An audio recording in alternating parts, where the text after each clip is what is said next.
Hi chemistry friends, Mrs. McBride here, coming to you straight from my home office.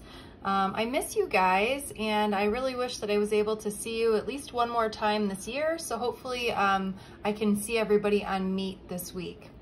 I'm really excited because we're starting a new unit, and this particular unit is called Chemical Reactions, which I think are so super cool. And if we were in class, we would be doing some really awesome demonstrations, which I will try my best to do virtually. All right, so what we're doing today is we're talking about how do you recognize a chemical reaction, and then we're going to talk about some balancing equations. So for those of you who love math, you are in business.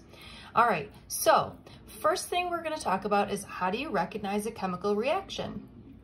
If you'd like to follow along with me, please feel free to print out the notes, or you can just follow along. It's up to you. When a substance undergoes a chemical change, observable differences usually occur. If you know what signs to look for, you can determine whether or not a chemical reaction has taken place. So for example, the first thing we might look for is a color change. And some examples of color change that we've seen were when we have like iodine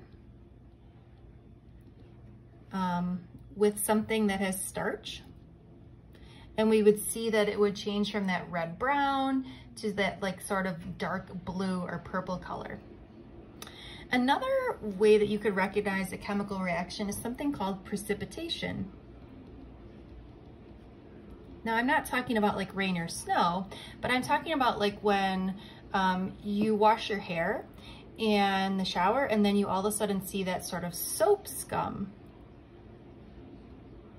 Okay, and that soap scum is the precipitation that tells us that a chemical reaction has occurred. Now, another example would be energy changes.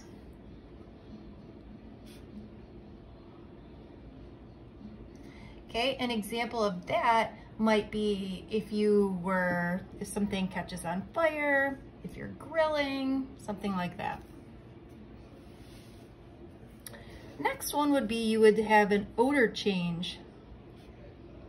An odor is just a fancy word for smell. So for example, maybe you would smell spoiled milk. Not this kind of spoiled milk, but you know how you open up the milk carton and you smell it and you say, oof, that is not drinkable. That would be an example of spoiled milk. And the last one would be gas release. So this would be like the exhaust from a car.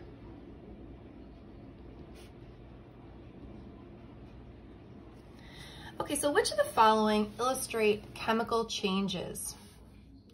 So we've got the growth of a tree, melting butter, the use of food in our body, CO2, that's carbon dioxide escaping from a can of soda, separation of the components of crude oil through distillation, the use of gasoline in a car, or a lake freezing over during the winter. So what I might say is a chemical change is something that can't be reversed, meaning that you can't undo what you've already done. So what do you think about the growth of a tree? I would say, yes, this is a chemical change. You can't take and make a tree go back to its original form, okay? How about melting butter? Will butter go back to a solid? It sure will, so that's not a chemical change. How about the use of food in our body? Not to be gross, but once you use that food, it's not like you can take and eat your excrements or eat your poop or pee and all of a sudden go back to the way they were, right? So that's not a good example. CO2 escaping from a can of soda. Could I collect all that gas and put it back in the soda? I could. How about the separation of the components? I'm sorry, I didn't circle this. This one is, yes, a chemical change, okay? The separation of the components of crude oil through distillation. You can totally put all the components back together, so that wouldn't be a chemical change. The use of gasoline in your car. Can you take the exhaust and put it back in your car and get out gasoline? No, so this would be a chemical change. And a lake freezing over during the winter. Obviously a lake will freeze and unfreeze, so that's a physical change. So the three chemical changes that we saw were A and C and F. All right, on to some balancing equations. Here we go. So first thing we're going to talk about is how do you actually write a chemical equation. So part of trying to describe chemical reactions involves recognizing what substance reacts and what substance forms. A substance that undergoes a reaction is called a reactant. Something that does the reacting. When reactants undergo a chemical change, each new substance is called a product. Okay, so for example, we have iron and oxygen. Those are my reactants. Those are the things that are doing the reaction or undergoing the reaction, combined to form rust or iron oxide, which is the product. So again, when I take iron plus oxygen, my product is iron oxide or rust, okay? Now, the first person to think about balancing reactions was this handsome gentleman here by the name of Antoine Lavoisier. That was my best French there. Lavoisier was kind of an interesting guy because obviously he's French, and unfortunately for him, he was sent to the guillotine. So as a man of science, he agreed to blink for as long as he possibly could after his head was removed. And believe it or not, he was able to blink for 30 seconds after the blade came down, which is pretty crazy. But enough about that. What he said was, he says that matter is neither created or destroyed during a chemical reaction. The same amount of matter is contained in the products and the reactants. Okay, so we're going to think about balance. What comes in is the same as what goes out. All right, now balancing chemical equations isn't difficult once you know the way to do it. So we start by finding out how many atoms of each type are on each side of the equation. I like to make a table listing the number of atoms for the left-hand side and the number for the right side. Next, we're going to look at the element Next, look for an element which is in only one chemical on the left and one on the right of the equation. Usually it's a good idea to leave hydrogen and oxygen until you've done the others first. To balance, multiply the chemical species on the side which doesn't have enough atoms of the type by the number required to bring it up is the same as the other side. This number is called the coefficient. Did that make sense? We'll see. Okay, so what we're gonna do is we're gonna take a look in depth at these first two chemical reactions, and then we're gonna do these two as well. Okay, so the first thing I wanna show you is this. Oh my goodness, I should have done a better job cleaning my table here. Sorry about that. All right, so the first one here is we're taking hydrogen, 2 H's, plus oxygen, and we're making water.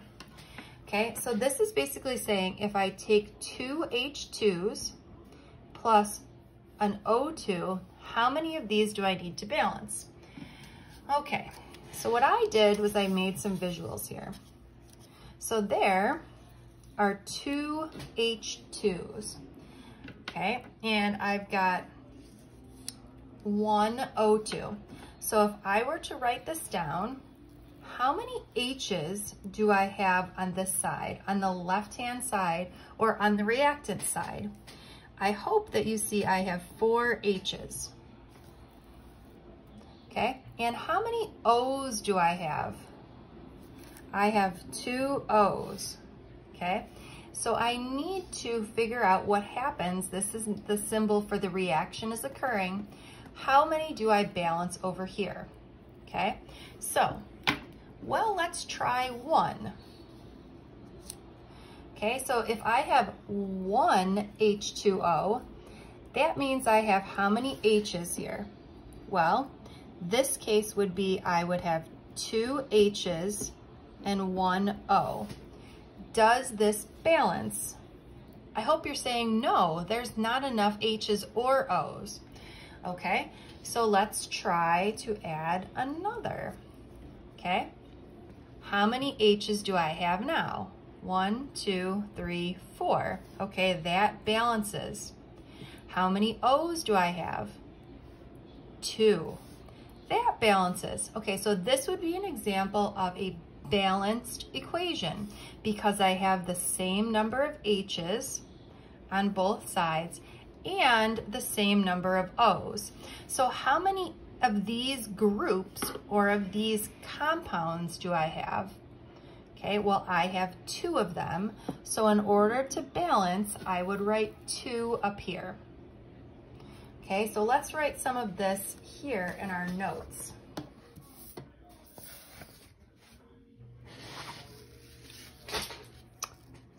So on the left, I had 4 H's and 2 O's. And then when I made 2 H2O's, I had 4 H's and 2 O's. All right, let's do another one. Ready? This one says 2P plus some number of Cl. This is chlorine, so this is a lowercase, meaning Cl is the element. I've got 2 of these. And on this side, I have 2P times Cl3, okay? So let's go ahead and start with what we've got. We've got 2 P's, okay? And then we've got on this side 2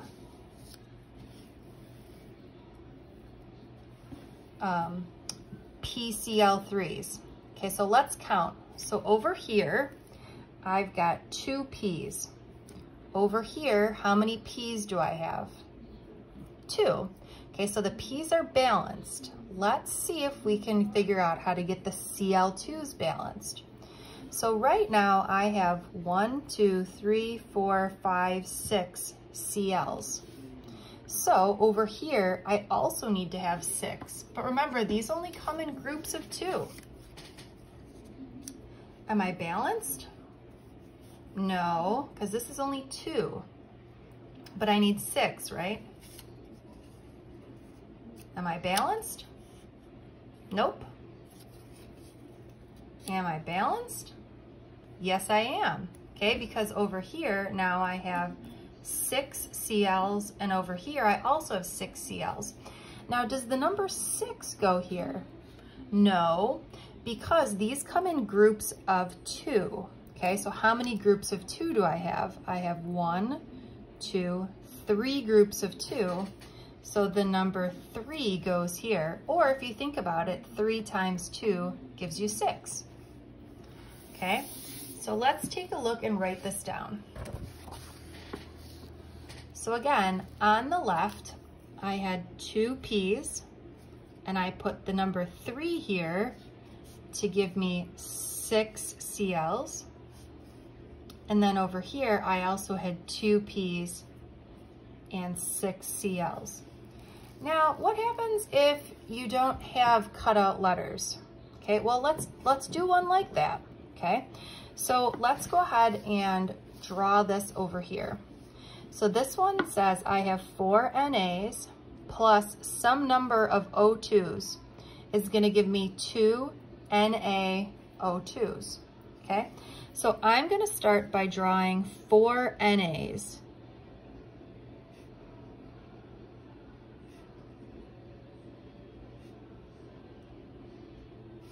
Okay? Plus some number of O2s is going to give me Na2. Okay, so this is Na2. Na, I've got 2 of them, which are connected to an O. Now let's go ahead and just make this look a little bit different, okay? I've got 2 of these though, right? So I've got 2 Na with an O, okay? All right, so let's count. So on the left, how many NAs do I have right now? 1, 2, 3, 4. On the right, how many NAs do I have? 1, 2, 3, 4. Okay, we're looking good here. On the right, how many O's do I have? I have 2. Okay, now over here, that means I need to also have 2. Okay, so this number 2 here tells me that these come in a pair, that they're connected. Okay, how many of these molecules do I need to balance? I need one pair to balance. Okay, this is a pretty tough concept, so we're going to keep working on this, but I want you to give it a try in this week's activity. Okay, for those of you who are feeling like you got this, okay, I would like you to try this if you want on your own. And just so you know, the answer is they both have 8 carbons, 12 hydrogens, and 4 oxygens. And you should find that this is 4 and this is 7, okay? All right, bye friends.